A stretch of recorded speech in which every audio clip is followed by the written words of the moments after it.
Salam əziz şagirdlər, bu dərsimizdə biz ümumi sınaq imtahanı üçün suallarına baxacağıq inşallah. Birinci sualdan başlayaq.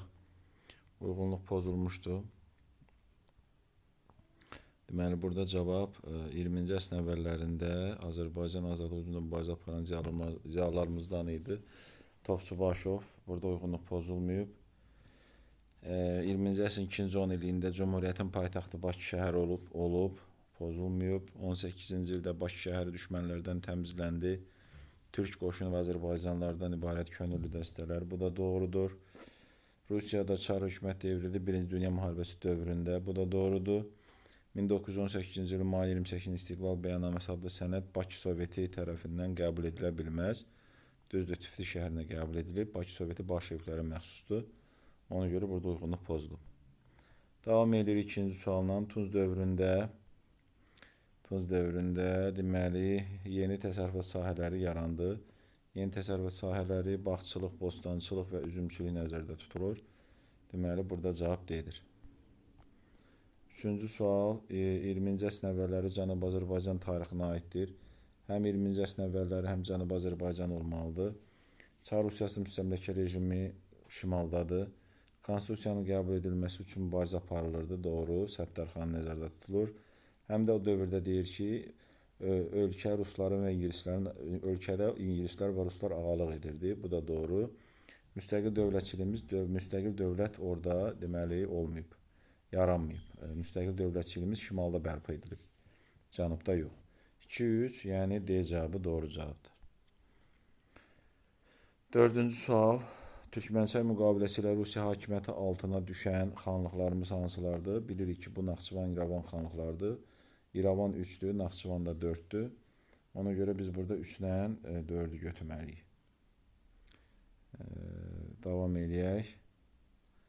1918-ci ildə Bakıda hakimiyyət Bakı Soveti adlanan qurumun əlində idi. Bəli, doğru cavab budur.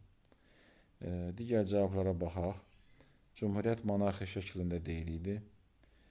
Respublika şəklində idarə olunurdu. Əsgəran döyüşü 20-ci ildə olub. 1920-ci ildə olub. Nazirlər Şurasının ilk başçısı Nəsib bəy Yusifbəyliyev Fətəli xan Xoyski olub.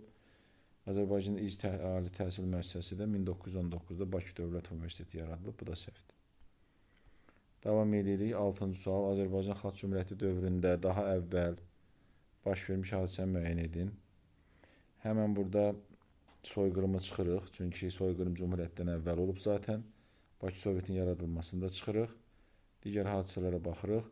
Bakının təmizlənməsi 15 sentyabr 1918. Milli Ordumuz Qarabağ qiyamını yatırması 1920-ci il. Cumhuriyyətin Osmanlı sazişi 1918-ci il Tiflisdə olarkən imzalandığına görə təbii ki, bunu götürürük. Əvvəl olan hadisə budur Cumhuriyyət dövründə. Davam edirik. 7-ci sual. Verilmiş dövlətlərdən heç birinə aid deyil. 80 və 90 dövrlərdən heç birinə aid deyil. 80-90-cı illər olmasın. Deməli, Azərbaycan SSR tərkibindən çıxıb. Milli hərbiçilərimizin hazırlanmasına diqqət yetirilib. Azərbaycan Respublikasının müstəqilliyini dünya dövlət tərəfindən tanınıb.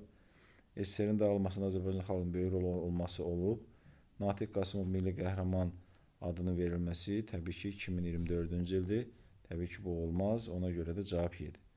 Natiq Qasımov bəli döyüşüb 1992-ci ildə, amma milli qəhrəman adını alıb 2024-cü ildə. Ona görə də qarışdırmamaq lazımdır. Davam edək. 8-ci sual. Almaniyanın SSR üzərində hücuma keçməsi. Deməli bu 1941-ci ildir. Polşa ərazisinin faşistlər tərəfindən işğal edilməsi. Bu 1939-cu ildir. İsrafil Məmmədov müharibə illərində alıb milli qəhrəman adını, Sovet İttifaqı qəhrəman adını, müharibə yəni SSR müharibəyə qoşulandan sonra. Çünki SSR tərkibində döyüşüb, ordusu tərkibində döyüşüb İsrafil Məmmədov. Faşistlərin İtaliyada hakimiyyətə gəlməsi, bu da müharibədən, 2-ci Dünya müharibəsindən əvvəl bilirik ki, faşistlər ilk dəfə İtaliyada hakimiyyətə gəlib. Ona görə məntiqlə 4, 2, 1 və 3 olmalıdır. Davam edirik. 9-cu sual. Hə, uşaqlar, bir daha qeyd edeyim ki, öncədən də xəbərdarlıq eləmişdim. Bu sınavımızı biraz fərqli eləmişəm. Bu sınavımızda açıq sualların sayı çoxdur. Standart olaraq 4 yox, 4-dən çoxdur. Bunu nəyə görə eləmişəm? Daha çox imtahana yaxın olduğu üçün daha çətin olsun və daha seçim qarşısında qalıb daha düzgün, doğru seçimlər edəsiniz, məntiqinizi işlədəsiniz və daha faydalı olsun deyə açıq suallardan bu sınaqda çox istifadə eləmişəm. Davam eləyək 9-dan, açıq sualdır bu da. Eldənizlər dövlətinin mövcud olduğu dövrdə inşa edilmişdi. Təbii ki, Möminə Xatun türbəsi ilə Yusif ibn Yükseyir türbəsi. Oğlanqala bizi çaşdıra bilər, çünki o da Naxçıvandadır. Amma bu dövlətlərdən əvvəlki dövrdür. Yəni ki,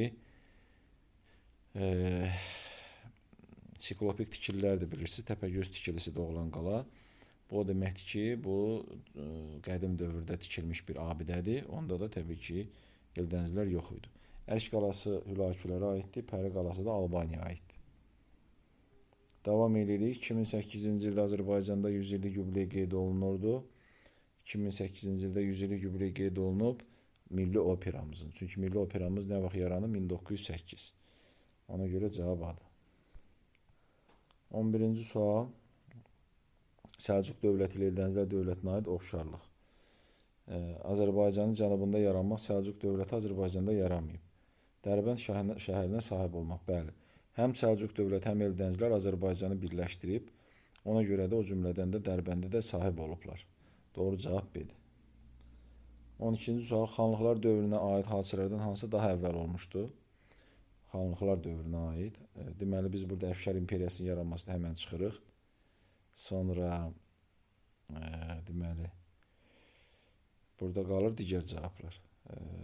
Rusiya ilə Qacar arasında müharibələrin başlanması bu 19-cu əsrin əvvəlləridir. Rusiya ilə Qarabağ xanlığı arasında danışıqların aparılması, yəni söhbət Kürəkçay müqaviləsindən gedir 1805. Qarabağda Şahbulaq qalasının tikilməsi 18-ci əsr. Şəki xanlığının Rusiya tərəfindən işğal edilməsi, bütün xanlıqlarımız 19-cu əsrdə Rusiya tərəfindən işğal edilib. Dolayısıyla bunlar hamısı 19-cu əsr olduğuna görə qalır burada xanlıqlar dövründə əvvəl olan hadisə D. Qarabağda Şahbulaq qalasının inşa edilməsi, bu ən azından 1752-ci ildən əvvəl, yəni Şuşanın inşasından əvvəl, Pənhabad qalasının inşasından əvvəl bilirsiniz ki, Şahbulaq qalası inşa edilib və bir müddət Qarabağ xanlığının mərkəzi ora olub. 13-cü sual açıq sualdır. 20-ci əsrin əvvəllərində Azərbaycanda ilk respublika quruldu, bəli.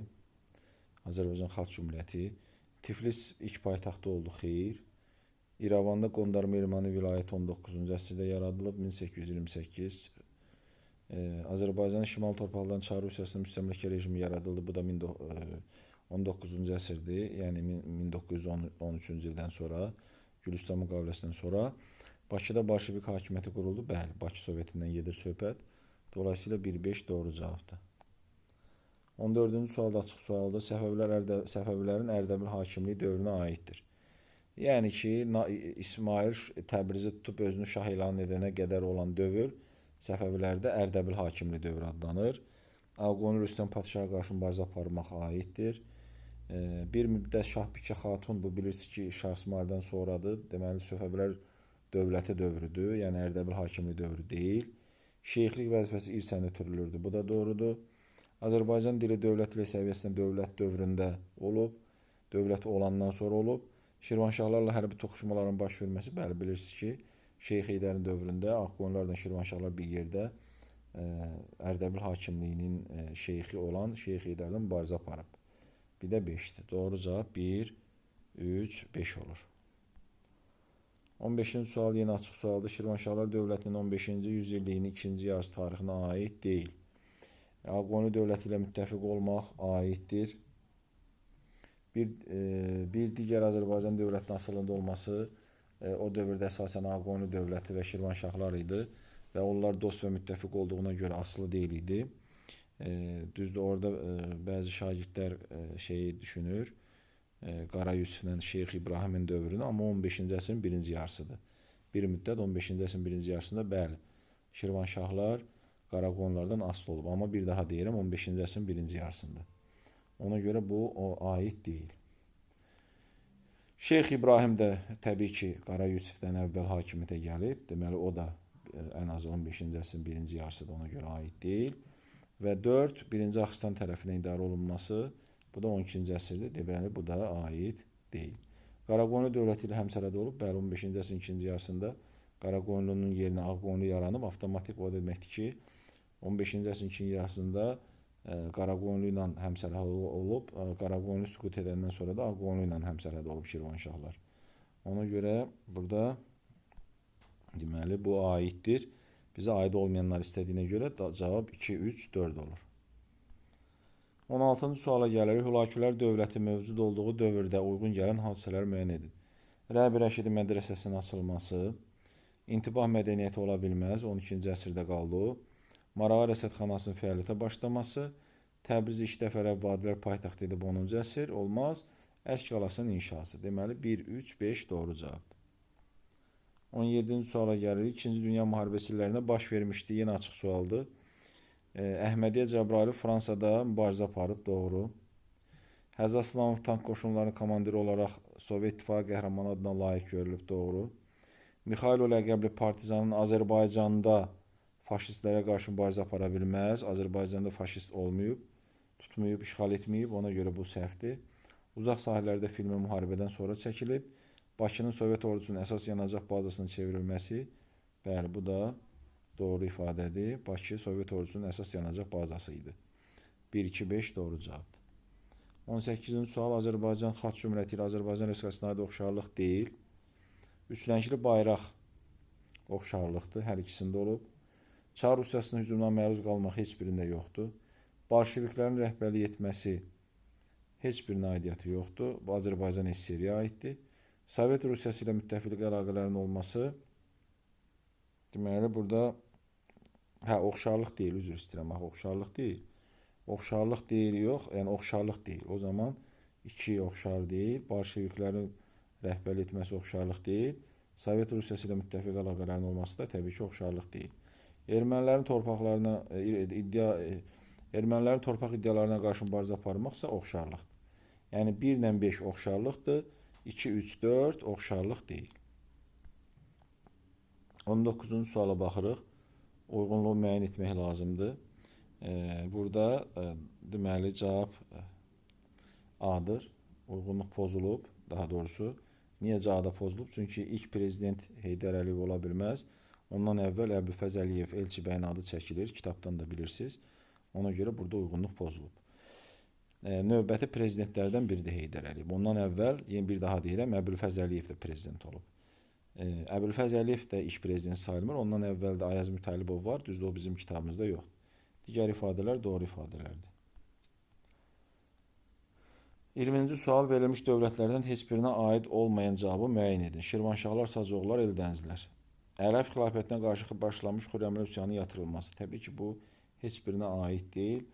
Ola bilsin bəziləriniz burada Sacıoğullarla qarışdırasınız. Çünki Yusif Sacıoğlu Ərəb xilafətinə qarşı olan üsyanları yatırıb, amma bu qətiyyən Xürrəmlər ola bilməz. Ona görə də burada bu A cavabı heç birinə aid deyil. B cavabı paytaxtın Ərdəbil şəhəri olması Sacıoğullara aiddir. İlk dəfə birləşdirən Sacıoğludur yenə. Araz çayına şimalda meydana gələn Eldəniz və Şirvanşahlardır. Cənubda sərhədləri İran körfəzinə qədər uzanan Eldənizlərdir. Davam edirik. 21-ci sual orta əsrlər dövründə daha əvvəl baş vermiş hadisəni müəyyən edin. Deməli, biz burada orta əsrlərdən birinci hadisəni götürməliyik. Deməli, B-ni avtomatik çıxırıq, çünki şimal torpaqlarında iç dövlətin yaranması Albaniyada, Albaniya qədim dövrdə yaranıb. Bu avtomatik çıxılır. Qalır yerdəki hadisələr. Bərdə faciəsi, Rusların Bərdəni tutması 10-cu əsrdir. Bərdə şəhərin paytaxta çevrilməsi 5-ci əsr. Albaniyanın süqutu 8-ci əsr, Ərəb-Xəzər müharibələri 7-ci əsr. Təbii ki, burada cavab C olur. 22-ci sual 18-ci yüzilliyə aiddir. Deməli, Bayat qalasının inşa edilməsi, doğru. Şimali Azərbaycanda müstəmləkə rejiminin yaradılması, bu 19-cu əsrdir. Əfşarlar dövlətinin süqutu, doğru. Azərbaycanın qərb torpaqlarının bir hissəsində erməni vilayətinin yaradılması, bu da 19-cu əsrdir. İrəvan və Naxçıvan xanlıqlarının ləğv edilməsindən sonra ilk yeni tipli məktəblərin açılması, bu da 19-cu əsrdir. Deməli, 18-ci əsrə aid 2 hadisə var, 1 və 3. 23 Səfəvilər dövləti Əfşarlar dövlətindən fərqli olaraq Osmanlı dövləti ilə münasibətlər hər ikisinin olub. Azərbaycanın cənubunda yaranıb, bəli, çünki Əfşarlar şimalda yaranıb. 18-ci əsrdə mövcud olmaq oxşarlıqdır. Qızılbaşların qurduğu dövlət sayılırdı, oxşarlıqdır. Çar Rusiyası ilə müharibə aparmışdı, bəli, bu Səfəvilər dövləti dövründə var, Əfşarlarda yoxdur. Və özü də Səfəvilər dövlətində Rusiya ilə müharibə aparan nardan biri də elə Nadir xan olmuşdu, ikinci Təhmasib olmuşdu. İkinci Təhmasib dövründə Ruslar Səfəvlərin bəzi ərazilərini işğal etmişlər, sonra Nadir xan onları geri qaytarmışdı. Yəni Nadir xan deyilsə artıq bu Səfəvilər dövlətidir, bunu da bilirsiniz. 2-5 doğru cavabdır. 24-cü suala gəlirik, xəritə sualıdır yenə. Deməli, xəritədə bir rəqəmi ilə işarələnmiş xanlığımıza aid olanları seçin.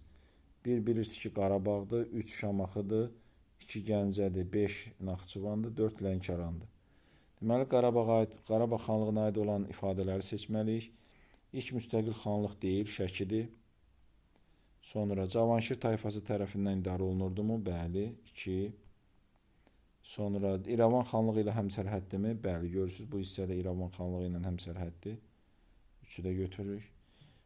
Xanları Nadir Şaha qarşı mübarizə apara bilməz, çünki bu xanlıq yaranması üçün Nadir Şah öldürülməlidir. Nadir Şahdan sonra olub. Xanlıq olmadan əvvəl Nadir Şahla Pənahəli xan mübarizə aparıb. Digər xanları özünə tabe etməyə çalışması. Deyə bilərsiniz ki, mənim burada xanları deyir, amma burada görürsünüz, sualda xanlığımıza aid deyir da. Deməli, ona görə 4-ü götürmək olmaz. Səhvdir. Və digər xanlıqları özünə tabe etməyə çalışırdı, bəli. Bilirsiniz ki, birləşdirmə siyasəti yürüdən xanlıqlarımızdan biridir. Cavab olur 2-3-5. Və nəhayət 25-ci uyğunluq sualı. Deməli, 20-ci əsrin 90-cı illəri Heydər Əliyevin fəaliyyəti və İlham Əliyevin fəaliyyəti prezident və ya prezident olmadan siyasi xadim kimi fəaliyyətlərini nəzərə tutur. Məsələn, A-da yazır ki, Şuşa və Laçın işğal edilməsi. Bu zaman Heydər Əliyev prezident deyil idi və sadəcə Naxçıvanda idi və Naxçıvan Ali Məclisinin rəhbəri idi. Prezident o dövrdə başqa şəxs olub. Ona görə də onu Heydər Əliyevin dövrü kimi də götürmək olmaz. Dədə Qorqud dastanının 1300 illiyinin qeyd edilməsi 2000-ci il olduğuna görə yenə bunu da götürmək olmaz. Çünki burada 90-cı illər deyir. Əgər bu olmasaydı Heydər Əliyevi götürə bilərdik. Nizami Gəncəvinin yubileyi o da bilirsiniz ki olmaz. Niyə? Çünki 2021-ci ildir. Yoxsa İlham Əliyevə götürərdik. Dünyanın iri şirkətləri ilə neft müqaviləsi, əsri müqaviləsindən gedir. Bu təbii ki Heydər Əliyevin prezidentliyi dövrüdür. Və yaxud Heydər Əliyevin burada səyi nəticəsində olub bu, rəhbərliyi ilə olub, belə deyək. Və Azərbaycan Dövlət Neft şirkətinə mühüm vəzifəyə təyin edilib 90-cı illərdə İlham Əliyev vitse-prezident təyin edilib. Bunu da bilirsiniz. Ona görə 1 olur D, 2 də olur Y. Beləliklə, əziz şagirdlər, bu dərsimizin də, bu izahımızın da sonuna gəldik. Növbəti dərslərimizdə görüşənə qədər hər birinizə uğurlar arzu edirəm. Sağ olun, salamat qalın.